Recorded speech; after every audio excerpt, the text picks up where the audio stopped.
Hello for all those who are listening, and welcome to the brand new show, the IQ Sports Show, where we discuss all topics of sports that range from the NBA to the NHL and everything else in between. I'm your host, Isaac Quigley, and for the very first episode, we're discussing Joe Burrow and the Cincinnati Bengals. Now, this topic has obviously been controversial, especially in the media's eyes. It's been very evident that the media doesn't want the Bengals to draft Joe Burrow because of the Bengals' front office history, the lack of trying to win, and the lack of investing in the team and organization. The media doesn't want a potential superstar like Joe Burrow going to a cheap franchise like the Cincinnati Bengals. Now, I'm not putting all the blame on the organization as a whole. In fact, I'm putting most, if not all, on the general manager and the owner, Mike Brown. Mike Brown is notoriously known for being extremely cheap, not wanting to spend on big-time players, and building a good quality franchise. It's not like the Bengals don't have the money. They've got lots of money. It's just the fact that Mike Brown doesn't want to spend it. It's almost like he's comfortable with his team being mediocre and not willing to gamble and take the next few steps to become a successful franchise and become a good franchise. And obviously the city of Cincinnati and its fans recognizes that and have become very impatient with that. Truth be told, Cincinnati has some of the best fans in America regarding to its sports history, from the Cincinnati Reds with the Big Red Machine in the 70s to Oscar Robertson and the University of Cincinnati Bearcats basketball team in the late 50s. I mean, Cincinnati is begging for the next big thing. During the start of the 2019-2020 season, the Bengals were predicted to go 3-13. Obviously, the expectations for the team were extremely low, especially the team who had a first-year coach, Zach Taylor, from the Los Angeles Rams. The Cincinnati Bengals started 0-11 and were already eyeing the first overall pick in the 2020 NFL Draft. It was a three-race between the Dolphins, Redskins, and Bengals. The Bengals do eventually lock the first overall pick. Now, during all this, a QB that was playing for LSU was lighting up the college football world. He was breaking all the records from completion, touchdown passes to his completion ratings, etc. Joe Burrow looked like he was going to be the first overall pick in the draft easily. During the Bengals' awful season, the fans started noticing Joe Burrow and were making signs to bring to the home game saying "Bungle for Burrow." Thus, that's where the title of this episode comes from. They were making signs that said "Bungle for Burrow," and they were all their Instagram hashtags and had hashtag Bungle for Burrow. By week 7 in the NFL, every loss for the Bengals was a win for the fans because it brought them closer and closer to the glorious number 1 overall pick to select Joe Burrow as number 1. The Bengals eventually ended the season with the record 2-14, and that was good enough in the Bengals' eyes for the number 1 pick, but everyone else it's bad. So, but they were bad enough to get the first overall pick, if you understand what I'm saying. First of all, it made sense drafting Joe Burrow. Joe Burrow had won the Heisman Trophy this year. He won the college championship this year against Trevor Lawrence and the Clemson Tigers. For the Bengals, it was a chance to draft somewhat of a local kid. Joe Burrow is from Athens, Ohio. That's where he grew up, and that's about 3 hours away east of Cincinnati in the state of Ohio, alongside the Great Ohio River. So it made sense drafting him. It almost seemed like a Cinderella story from a kid who grew up in a small town, Ohio, farm town, to becoming a Heisman Trophy winner and winning a championship for LSU, then getting drafted by his local team, Cincinnati Bengals. It just made, think about it, it would be cool if that does happen, and which I believe it is going to happen. I'm not one of those people that's like, they're going to trade it away. In my opinion, that would be the dumbest decision ever, and leave it up to the Bungles to do that.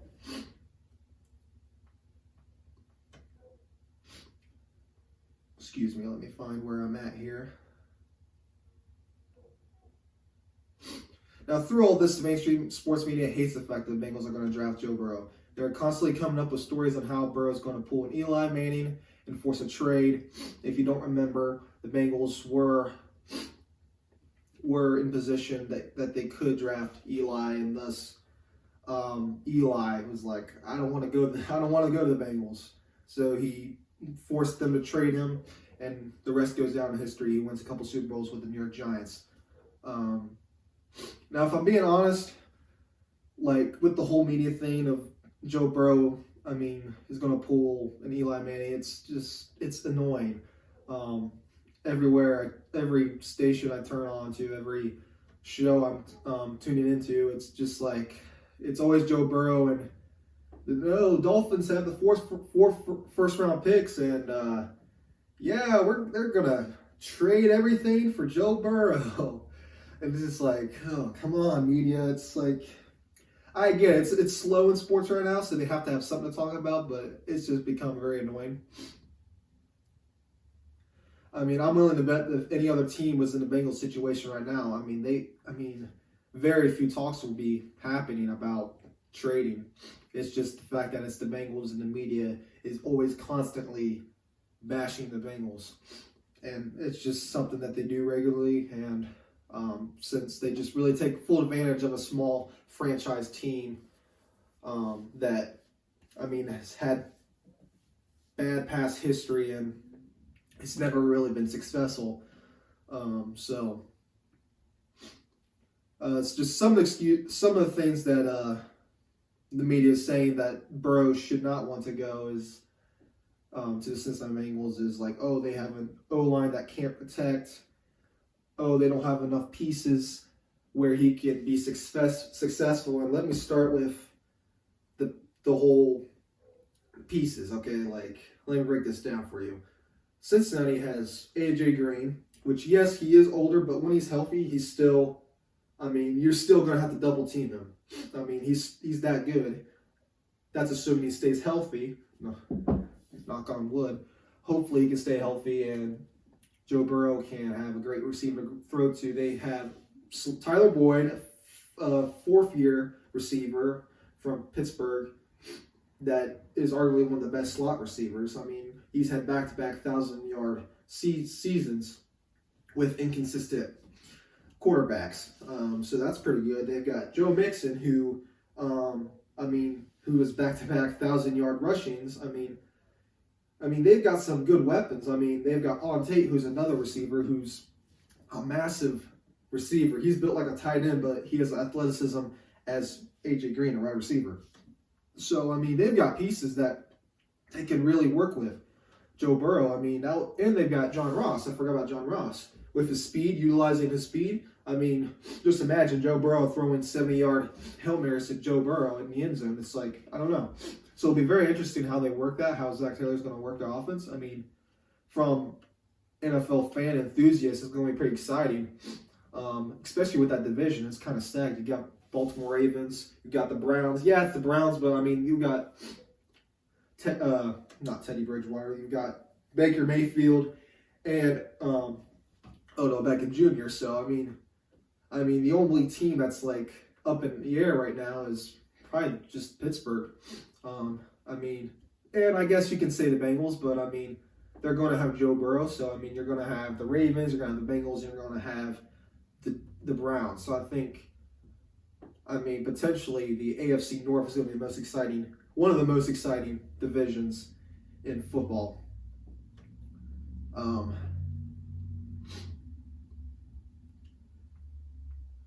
I'm going to go to what really started all the whole trade rumors and how the media has started all these talks. What started was Carson Palmer. If you don't know who Carson Palmer is, in 2003, he was drafted number 1 overall by the Cincinnati Bengals. He played, I believe, 7 seasons with the Bengals. He ultimately forced them to trade him, and the Bengals traded him to Oakland Raiders. He played there for like 2 or 3 seasons. Then they traded him to the Cardinals, and I mean, he had success, and he had some success in Cincinnati. He had really no success in Oakland, now Las Vegas. But I mean, he had a couple of successful seasons with the Cardinals. But yeah, that's how the whole pulling an Eli rumor started happening. Carson Palmer, if you don't know, has a brother who, what's his name?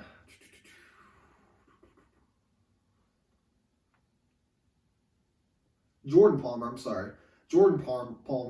who he trains quarterback. He works with quarterbacks during transitioning from the college to the NFL level. And so Carson, how this correlates to Joe Burrow is Carson was help training Joe Burrow.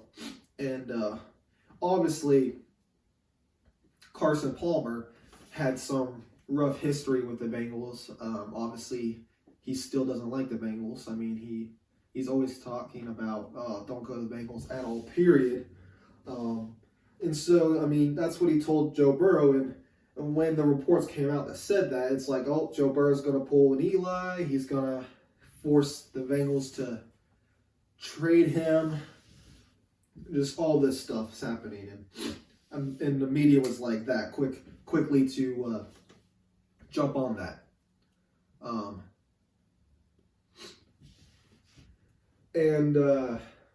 I mean, as of right now, I mean, we know the fact that Joe Burrow said that he wants to go to a winning team. He wants to go to a team that wants to win, who wants to compete.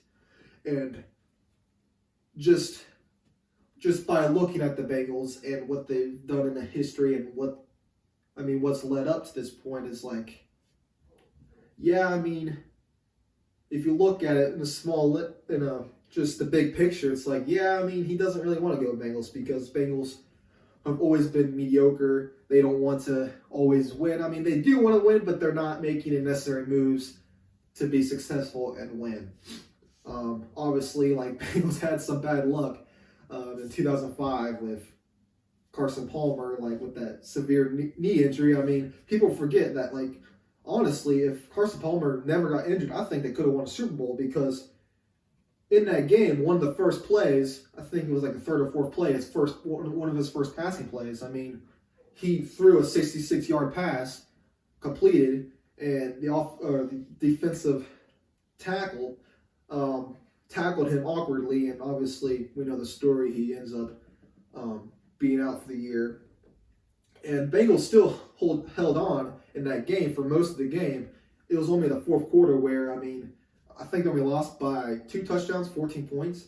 And those who don't remember, the Steelers do go on to win the Super Bowl that year. So I think, honestly, if he stayed healthy, he could have won. The Bengals could have won their Super Bowl. At least they would have won a playoff game.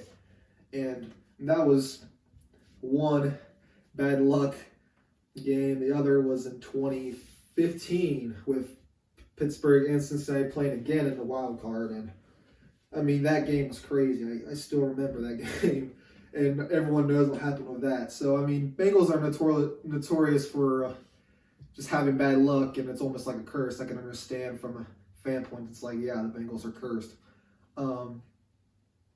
Let me get back to on track. I like to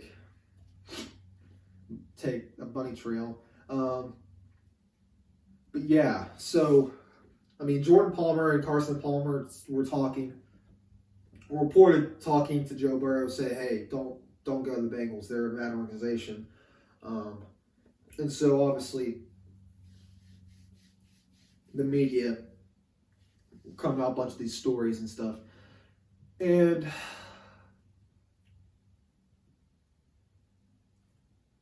my question is Joe Burrow going to make the Bengals want to win? If you know what I mean. Like, because, I mean, I don't know if this is even legal or not, but could have Joe Burrow or, you know, obviously the staff, the owner, GM, Zach Taylor, talk to Joe Burrow and say, hey, we're planning on drafting you. What do you want us to do? Because obviously, like, Joe Burrow, like, he's a leader. He's a natural leader. We've seen that through the past couple of seasons with him in LSU, and obviously this past season where, like, I mean, his confidence level is way up here, and I mean, his leadership skills are amazing. It's something you don't see out of many quarterbacks in the college and NFL level. It's just amazing. And, like, I wonder if, like, Bengals went to him and say, hey, like, obviously we're number one. We have the number one pick, and we're most likely drafting you. What do you want us to do to improve the team? And, I mean, he could have, hey, we need line to protect me. We need the defense up because last year's defense was not that good. I mean, they've got some solid players, but like there's some holes, especially my linebacker. And so, yeah, just those. Then we'll see how that goes. And thus far, they've already spent 150 plus million in free agency, when normally they spend about $35 million in free agency. So I don't know if that's a coincidence or not, but it's interesting, very interesting. They've never spent that much ever in the history of the franchise, spending that much on free agency, fixing up the team, getting the defense better. As of right now, there's rumors that they're trying to trade for Trent Williams, which from the Redskins, which that'll be a huge piece. Trent Williams is one of the best offensive guards in the game. And so, I mean, right now, as you look at it, I mean, pieces are falling. And as of right now, it's looking good. Now, the media's like, Dolphins are going to go all in. That's what's reported, is Dolphins are all in on Burrow. They're going to trade all their first-round picks and their second-round picks to get just the number one pick to get Joe Burrow. And I don't know if those are true or not. They're just reports, but I don't think it really makes sense trading all those draft picks. I mean, they could still get Tua. I mean, they could still get Tua from Alabama, in which if they don't really want him, which it makes sense. I mean, he's had injury issues. He's already had 4 surgeries, so that's never good. Like, I can understand why they would not want to get him. I mean, Joe Burrow, I don't think, as of I know, hasn't had a surgery, any major surgeries. So to wrap it up, what I believe is going to happen is Bengals will draft Joe Burrow number 1 overall. Do I believe that the Dolphins will offer a trade? Yes. I'm betting that they're going to do that. Do I believe that they're going to draft 4, or they're going to trade offer for first round picks? I don't think so. That's a bit too much, in my opinion. Would they offer a couple first rounds and their 1 second? Yeah, I could see that happening. But honestly, like, Bengals are like, no, eat rocks. Not going to happen. This is our guy. And so, yeah, I believe that Bengals will draft Joe Burrow, number 1 quarterback, and thus Joe Burrow will be a Tiger, then a Tiger, LSU Tiger, and he'll turn into a Bengal Tiger and expect him to be in stripes for next season. Yes, I believe that he is going to start day 1, and they're just going to move along with that. A discussion for later is Andy Dalton. Will they keep him for half the year or trade him before the season starts? I don't know. I think they will trade him before the season starts. I think they're gonna I think they just want draft picks from him at this point. So we'll see what that goes.